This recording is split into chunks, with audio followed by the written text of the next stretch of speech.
اعوذ باللہ من الشیطان الرجیم بسم اللہ الرحمن الرحیم۔ السلام علیکم تمام ویورز کو نمو اسٹار میں ویلکم کہتا ہوں۔ دوستو، آج میں ایک ایسے آدمی کی کہانی لے کر آگے حاضر ہوا ہوں جس کی بدولت ہی ہم اس دنیا پہ اچھے طریقے سے کوئی بھی چیز کھاتے پیتے ہیں۔ محنت اس کی ہے لیکن اس کو اس محنت کا صلہ نہیں ملتا۔ جی ہاں، میں زمیندارہ کی بات کر رہا ہوں۔ ایک زمیندار کی زندگی کی کہانی کچھ اس طرح سے ہے کہ صبح 3-4 بجے اٹھتا ہے، اس کے بعد اٹھنے کے بعد وہ اپنی فصلوں میں چلا جاتا ہے۔ سارا دن وہاں پہ جو ہے وہ گھاس وغیرہ نکالتا ہے، فصلوں کی گوڈی وغیرہ کرتا ہے۔ تو اسی طریقے سے وہ سارا دن کام کرنے کے بعد جب دوپہر کو گھر آتا ہے تو آ کر آرام نہیں کرتا۔ اس نے جو مال وغیرہ رکھا ہوتا ہے جن سے ہمیں دودھ ملتا ہے اس کی دیکھ بھال میں مصروف ہو جاتا ہے۔ اس کے بعد پھر فصلوں میں چلا جاتا ہے، وہاں سے چارہ وغیرہ کاٹتا ہے۔ کاٹنے کے بعد پھر شام کو جب گھر آتا ہے تو پھر مال وغیرہ کا کرنا شروع کر دیتا ہے۔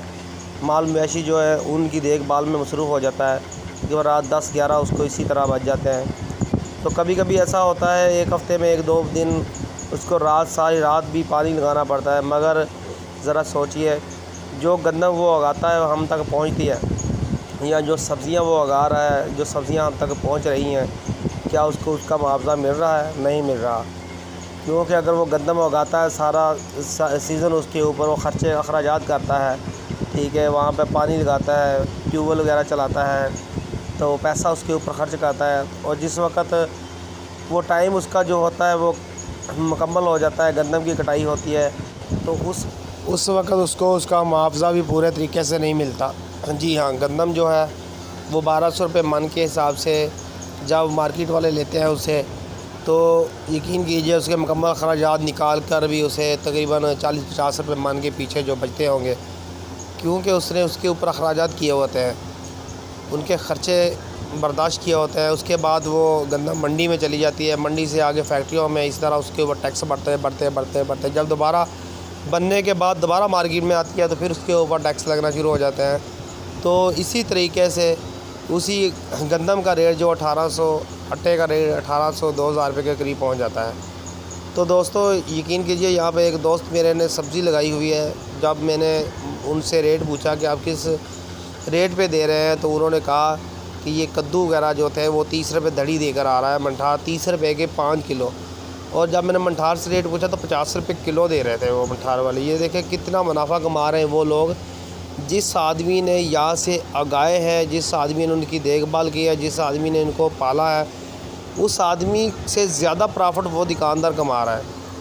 تو دوستو یہ انہی کی بدولت ہے، یہ جو دودھ ہم پیتے ہیں جو ہمیں ملتا ہے یہ بھی انہی کی بدولت ہم پیتے ہیں، کیونکہ یہی مال کی دیکھ بھال کرتے ہیں، اچھے طریقے سے ان کو چارہ کھلاتے ہیں، اور یہی دودھ جب مارکیٹ میں آتا ہے تو وہ اس میں پانی ڈالتے ہیں، کچھ کرتے ہیں، ہمیں خالص ہمارے تک پہنچنے نہیں دیتا۔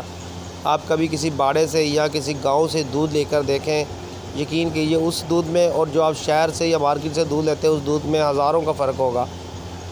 اسی طریقے سے مقصد یہ ہے کہ ان کی محنت جو ہے ان تک نہیں پہنچتی۔ اگر گورنمنٹ یا ہمارے لوگ یہ سوچیں کہ ان کی محنت ان تک پہنچائی جائے تو یقین کریں کہ یہ جب کسان خوشحال ہوگا تو اس کے ساتھ ساتھ ہم بھی خوشحال ہوں گے۔ ان کی خوشحالی سے ہی ہماری خوشحالی ہوگی۔ اگر ہم ان کو نچوڑتے جائیں گے، ان کو لتاڑتے جائیں گے تو ایک دن ایسا آئے گا کہ یہ زمیندارہ نام کا رہ جائے گا۔ تو اس کے ساتھ ساتھ یہ مہنگائی بڑھتی جائے گی، مہنگائی کے ساتھ ساتھ ہماری مشکلات بڑھتی جائیں گی، مشکلات کے ساتھ ساتھ پاکستان کے جو ہے جو نظام ہے وہ بھی آہستہ دھرم برہم ہوتا جائے گا۔ اس لیے ان کا زیادہ خیال رکھا جائے۔ مہربانی، تھینک یو۔